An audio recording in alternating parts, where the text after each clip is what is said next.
Hey guys, it's Spark, and I want to make a follow-up video to my Koei Warriors guide that I made some time ago. This one will be a lot longer as I want to get into the nitty-gritty, so I'll add sections to the video that you can click on if you want to know anything specific. Hit the like button and go ahead and subscribe. I will also encourage you to share this video so that more people can understand this playstyle. Alright, let's get started. First, let's talk about what I mean by combo. To properly combo, you must juggle the enemy, so that's making them airborne. So we'll start with charge 5 with Joltai. While the enemy is airborne, you can press square in various sequences to keep them in the air whilst dealing damage. This is what I call stagger combos. I'll say start off practicing this way. Mix in charge moves here and there and see their properties and how they interact with the enemy while they are airborne. Make mental notes of what works and what doesn't. That way you can combo confidently. Next we'll talk about the combo counter. This is honestly just a cosmetic thing. I don't think it has any real impact on the game, unless you are playing Dynasty Warrior 7 and want to get a bigger perma power up from an officer, or you're playing Warriors Orochi 4 and want to get your Reiji Musou from a phantom. My advice to you is just to completely ignore it for this playstyle. If you want to get a good idea of how to properly combo, I suggest you watch some of my character guides or check out Wonderpierrot's channel. Link will be in the description. Notice in my guides the officers never really land on their feet. That's because they literally can't in how the game functions.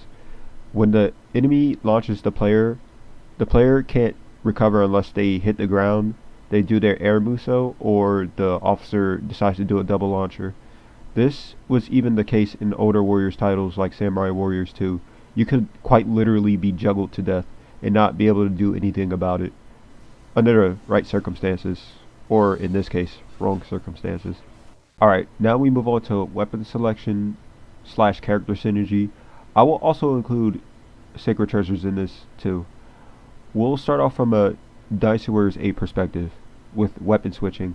I'll break this down bit by bit so everyone can understand everything there is to know about the uses of weapon switching. As you know, every weapon switch animation has its own unique attack and recovery frames.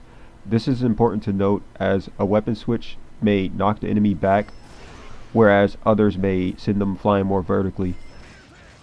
Strategize ahead of time when picking your officer. Think about how their favorite weapon pairs with your secondary, and also think about how both synergizes with your Musou attacks.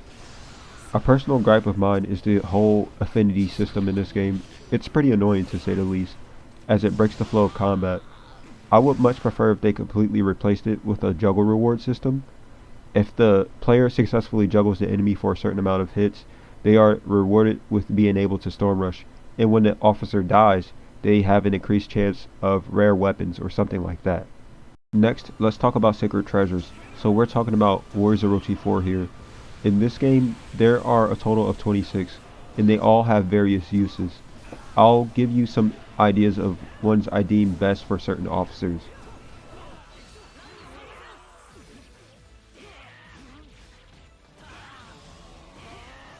For Lubu, I give him the Taiji 2 because his moveset has some knockback attacks to it. This helps him close the gap and continue comboing. When using Zhao Yun, I like to have Gleipnir on. Using charged magic attack allows for you to do air combos right after.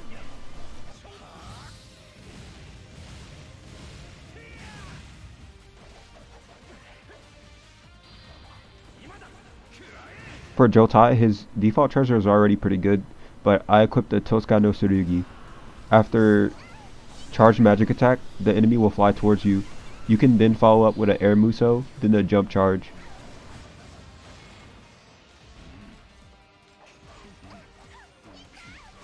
I'd say test the waters. You'd be surprised what the results will show.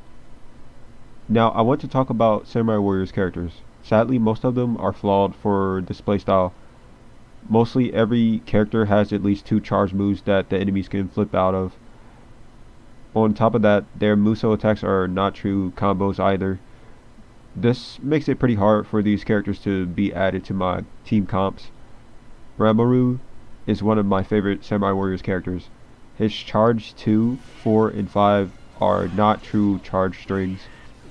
There is a bit of a saving grace though. The element bolt can restand the enemy and make your attacks combo efficiently. So try equipping bolt on your Samurai Warriors characters if you can. Another alternative is ice. Alright, we talked about characters, weapons, and sacred treasures. Let's talk about the final segment, which is what I hope to see in the next Dynasty Warriors game. Dynasty Warriors 8 is probably my favorite Dynasty Warriors game ever. It has the perfect blend of variety and replayability, while also giving each character their own unique weapons. Needless to say, Dynasty Warriors 9 was a setback in many ways. I hope to have weapon switching back. I said it. But this time around, we don't use other officers' weapons. Instead, each character has their own unique secondary weapon that matches their kit and personality. Secondly, I want a Devil May Cry style combo meter as suggested by a fellow subscriber. That way the game will have a lot more fun factor. Third, just like Devil May Cry, I'd say add a system so that when juggling an officer, the player can't be interrupted. Basically something like hyper armor, but the player can still take damage to make it fair. Fourth, create a game difficulty that is much like restricted modes in Warriors Loyalty 4, but it just tones down one-shots and ridiculous heals, but doesn't mess with anything like velocity or agility. And finally, make it so that we can create our own officers in pretty much all future Dynasty Warriors titles. I don't need to explain why this would skyrocket the overall playtime for Dynasty Warriors fans universally. Alright, well, that covers all bases. I appreciate all of you for coming to this channel, leaving likes and subscribing. Seriously, you guys are true warriors. And as always, I'll see you in the next video. This is FumaSpark of the Fuma Clan, signing off.